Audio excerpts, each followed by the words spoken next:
ఇక్కడ ఒకటి నాకు బాగా అర్థమైంది ఏంటంటే వెంకటేశ్వరరావు గారు అంటే ఏం చెప్పాలి అనే దాని మీద అయితే ఒక సందిగ్ధత ఉంది. సో కాబట్టి అధినేత ఆ ఆలోచనని ఆయన మేము నడుస్తాం, ఆయన అడుగుజాల్లో నడుస్తాం, ఆయన ఆలోచనలు మేము ఏకీపిస్తాం అన్నారు. ఇక్కడ ఒక అంశం అండి, ఆయన మంత్రి పదవులు తీసుకుంటూ నేను అనుకోవటం అయితే ఇప్పుడు లక్ష్మీనారాయణ గారు చాలా క్లారిటీగా రాజకీయ అనుభవం ఉన్నటువంటి వారుగా ఉప ముఖ్యమంత్రి తీసుకోవటం అనేటువంటిది మంచిది కాదు, ఆయన హోదాని ఎక్కువగా ఇంకా ఊహించుకుంటున్నారు జన సైనికులు. కానీ ఆయన ముఖ్యమంత్రిగా ఎప్పుడైనా ముఖ్యమంత్రి కావచ్చు అనేటువంటిది అందరికి ఉన్నటువంటి మన మీ డిబేట్ లో కూడా నేను ఒకసారి చెప్పాను. ఇప్పుడు మీరు చెప్పండి, పవన్ కళ్యాణ్ గారికి భవిష్యత్తులో ముఖ్యమంత్రి అయ్యే అవకాశం వస్తుందా రాదా మీకున్న అవగాహన ప్రకారం, మీకున్న అనాలిసిస్? ఇప్పుడు ఏమండి, ఒక అంశాన్ని గమనించండి. పవన్ కళ్యాణ్ లాగా 2012లో పార్టీ పెట్టుకున్నటువంటి జగన్మోహన్ రెడ్డి 19 వచ్చేసరికల్లా ముఖ్యమంత్రి అయ్యారు కదా.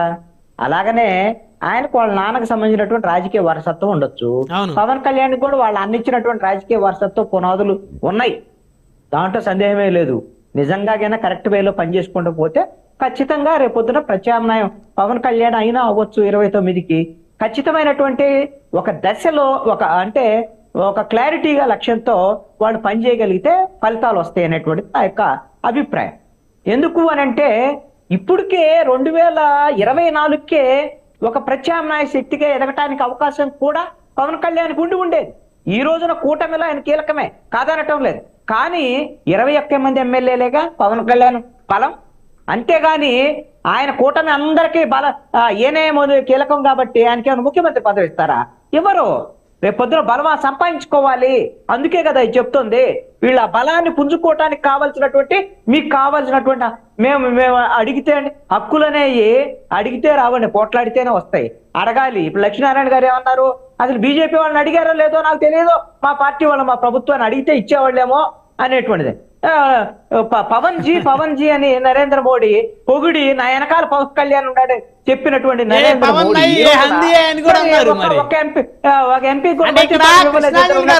నాకేమనిపిస్తుందంటే బీజేపీ వాళ్ళు పవన్ కళ్యాణ్ గారిని పొగడ్తలతోటి మభ్య పెడుతున్నారేమో, ఆయన అభిమానులు పొగిడితే కడుపు నిండిపోయింది కాబట్టి పొగడ్తలతో ముంచేసి నిట్ట నిలువున తోసేసే పని రాజకీయ పార్టీలు ఏవైనా చేస్తాయి. అవసరానికి అందరూ వాడుకుంటారు. పవన్ కళ్యాణ్ లాగా త్యాగరాజు లాగా ఇక్కడికైనా ఒకళ్ళ మంది త్యాగరాజు అనేటువంటి దాని మీద బిరుదు కావాలని కోరుకుంటే మాత్రం ఖచ్చితంగా నష్టపోతారు. జనసేన బలపడటానికి అవసరమైనటువంటి వాళ్ళకి ఊరికే అడిగితే ఇవ్వనండి. ఊరికితే అడిగితే ఎందుకు ఇస్తారు? గెలిచారు వాళ్ళు, వాళ్ళ యొక్క ప్రాధాన్యత ఉంది, వాళ్ళ కష్టం ఉంది కాబట్టి మాకు కావాల్సిందే ఇవి అని అడగదు. వాళ్ళు అడిగి తెచ్చుకొని వాళ్ళు బలపడాల్సినటువంటి అవసరం ఉంది అనేటువంటిది నా యొక్క అభిప్రాయం. ఇప్పటికే కేంద్ర ప్రభుత్వంలో అన్యాయం జరిగింది కాబట్టి ఇంకొక కీలకమైన ఒక్క అంశం ప్రస్తావన చేస్తాను. ఇప్పుడేదో పవన్ కళ్యాణ్ మంత్రి పదవి అయ్యి మంత్రుల్లోకి లేదా ఇంకోటి వచ్చి ఆయన పాలనలో ఒక ముద్ర చేర్చుకుంటారు అని లక్ష్మీనారాయణ గారు ఆకాంక్ష వ్యక్తం చేశారు కదా. నేను నాకున్నటువంటి పరిజ్ఞానంతో చెప్తున్నాను, నేను పరిశీలించినటువంటి, నేనే మేధావునని కాదు. ఏమిటి అనంటే పరిపాలన అనేది ఇంకేమీ లేదండి రాష్ట్రంలో. మిగిలి ఉన్నటువంటిది ఏముందో చెప్పనా? ఉన్నటువంటి వీళ్ళు ఇచ్చినటువంటి ఆ సూపర్ 6 సంక్షేమ పథకాలు ఉన్నాయా, చచ్చి చెడి కింద పడి మీద పడి వాటిని అమలు చేయటము, అమరావతి అనే దాన్ని ములిగి పూర్తి చేసుకోవటం, ఆ పోలవరాన్ని కేంద్రం సహకారం కాళ్ళు పట్టుకుంటారు, గడ్డాలు పట్టుకుంటారు, జుట్టు పట్టుకుంటారు తెలియదు, కానీ దాన్ని పూర్తి చేస్తే వీళ్ళు అద్భుతమైన పాలన చేశారు. పవన్ కళ్యాణ్ చేయడానికి ఏమి లేదు, చంద్రబాబు నాయుడు చేయడానికి కేంద్రం చేతుల్లోనే ఉంది. మరి వారు ఏ మేరకు సహకరిస్తారు? లక్ష్మీనారాయణ వాళ్ళు ఏం సహకరిస్తారు అనేది 10 ఏళ్ళలో చూసాం కదా. ఇప్పుడు వాళ్ళ పరిస్థితి అయితే వీళ్ళ మీద ఆధారపడి ఉన్నారు కాబట్టి కనీసం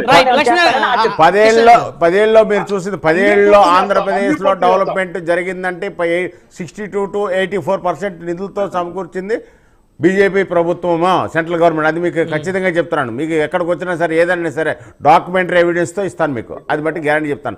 10 సంవత్సరాల్లో ఏమీ చేయలేదన్న మటుకు అది మీకు ఎక్కడికి వచ్చినా సమానం చెప్తాను నేను.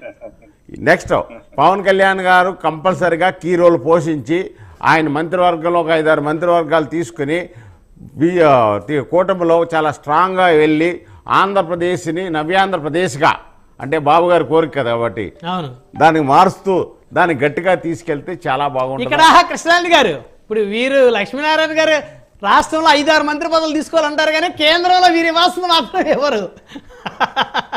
ఇక్కడ కాదండి, కీలకం కదండి. వాళ్ళు ఏడుగురికి ఇస్తే ఇప్పుడు ఏడుగురు మంత్రి పదవులు కూడా కావాలని కాదు కాదు అంటే అలా వారు మాట్లాడారు. రాష్ట్రంలో తీసుకోమని అంటున్నారు, మరి లేదండి. కేంద్రంలో ఇవ్వాలని BJP అడగట్లేదు. వ్యవహారం ఇట్లానే ఉంటదండి. నేను చెప్తున్నాను కదా, ఇప్పుడు నేను ఇందాకే చెప్పాను ఎందుకు ఇవ్వలేదు, నేనే షాక్ తిన్నాను. అవును. ఇప్పుడు డెఫినెట్ గా బాలశౌర్ గారికి ఇస్తారేమో, వెరీ ఇంకా- గుడ్ పొజిషన్, ఇంకా 9 కుర్చీలు ఖాళీ ఉన్నాయి. ఖాళీ ఉన్నాయి. సో ఏం జరిగింది అంటే ఇప్పుడప్పుడే మళ్ళీ మినిస్టర్ ఎక్స్పెండ్ సో కాదు ఇప్పుడు కాక 2 కానీ సంవత్సరాలు 3 సంవత్సరాలు చివరి 2 సంవత్సరాలు ఇచ్చినా ఈయనకి ఇచ్చినట్టే కదా. అంటే కీలక బాధ్యతలు చాలా కీలక బాధ్యతలు ఉన్నాయి, ఆయన చెప్తారు. కానీ ఏంటంటే ఆంధ్రప్రదేశ్ మన అభివృద్ధి అంటే నాశనం అయిపోతుందంటే 10 సంవత్సరాల నుంచి పాడైపోతానే ఉంది. అదేమైనా లేదు, ఫస్ట్ మనకు పునాదులే సరిగ్గా పడినప్పుడు మనం ఫైనల్ గా పవన్ కళ్యాణ్ గారు ఉప ముఖ్యమంత్రి పదవి తీసుకుంటే ఆయన రాజకీయ భవిష్యత్తు బాగుంటుంది అంటారు. రాజకీయ భవిష్యత్తు కాదు, ఆంధ్రప్రదేశ్ భవిష్యత్తు బాగుంటుంది. ఆయనతో పాటు అందరూ సో జరిగే ఏ తప్పు జరగకుండా భయపడి ఉంటారు. కేబినెట్ లో ఆయన ఉంటే ఉంటారు. మినిస్టర్లు ఎవరు కూడా అవినీతి చేసేటువంటి అవకాశం ఉండదు. ఉండదు. సో ఏదన్నా కూడా ఫైట్ చేసేటువంటి మనస్తత్వం మనస్తత్వం ఉంటుంది కాబట్టి అలాగే జనసేన గారు మరి మీరు విచిత్రంగా చెప్తారు. ఏ పవన్ కళ్యాణ్ ఉంటే అవినీతి జరగదను ఇవన్న పక్కన వాళ్ళు భయపడతారు. ఏమండి? కాదు నాయుడు గారు, ఆహా. ఏ పవన్ కళ్యాణ్ ఏమన్నా లాఠీ పట్టుకొని కూర్చుంటే బోర్సింగ్ సినిమా అనుకుంటున్నారా ఏంటి? అలా కాదు అట్లీస్ట్ పక్క నుండి ముఖ్యమంత్రి హోదాలో ఉన్నటువంటి వ్యక్తి ఏమండి మనం అవినీతి కంట్రోల్ చేయలేము, దాని పెద్ద చేయడది అర్థమైందండి. కానీ ఏంటంటే భయపడి ఇప్పుడు మా మోడీ గారు వచ్చిన తర్వాత మాకు సెంట్రల్ ఎలా ఉందో అలాగే పవన్ కళ్యాణ్ వచ్చిన తర్వాత మిగతా మంత్రులు కొద్దిగా ఏంటంటే ఆటోమేటిక్గా ఇప్పుడు చంద్రబాబు నాయుడు ఎప్పుడు వర్క్ మైండెడ్ ఓ చేయమంటా ఉంటారు. అట్లాగే ఏంటంటే ఇప్పుడు లక్ష్మీనారాయణ గారు మీరు మంచి వ్యక్తి, మీతో ఫ్రెండ్షిప్ చేస్తే నాకు మంచి లక్షణాలు వస్తాయి. క్రిమినల్ బ్యాక్గ్రౌండ్ క్రిమినల్ మెంటాలిటీ ఉంటే మీతో నేను ఫ్రెండ్షిప్ చేస్తే క్రిమినల్ బ్యాక్గ్రౌండ్ అదే అంశాలు చర్చిస్తారు, అదే ఆలోచన వచ్చింది. సో పక్కనుండే ఒక మంత్రి రాష్ట్రం కోసం నిస్వార్థంగా పనిచేస్తే అతను చూసే ఎంతో పక్కన వాళ్ళు కూడా ఇప్పుడు ఎలాగేంటంటే ఇప్పుడు వచ్చిన వాళ్ళందరూ కూడా ఇప్పుడు జనసేనలో నానాజీ అవుతాడు, అలాగే అనకాపల్లి కొంత నాకు experience person, Buddha Prasad deputy speaker ఇస్తారు.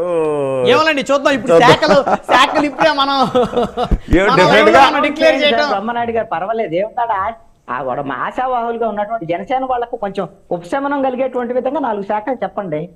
రైట్, చూద్దాం. అది కృష్ణాంజలి గారు అట్లా అవసరం లేదండి, మాకు ఉపశమనం ఏమీ అవసరం లేదు. అంజలి గారు ఏమండి వెంకటేశ్వర గారు మీరు మాత్రం ఫైనల్ గా ఏదైతే మీ అధినేత 1/3 నామినేటెడ్ పోస్టులు అన్నారో అవి మీరు జిల్లా అధ్యక్షులుగా ఉన్నారు కాబట్టి మీ కింద ఉన్నటువంటి క్యాడర్ ని నామినేటెడ్ పోస్టులు కూర్చోబెట్టి మీ పార్టీని మీరు బలోపేతం చేసుకోవాల్సిన అవసరం ఉందనేది ఇక్కడ ఉన్నటువంటి లక్ష్మీనారాయణ గారి అభిప్రాయం, కృష్ణాంజలి గారి అభిప్రాయం. లేదు మేము ఇలానే ఉంటామంటే అది మీ యొక్క వ్యక్తిగతం, మీ పార్టీ యొక్క అంతర్గతం, దానికి ఎవరో కూడా ఎవరికి సంబంధం.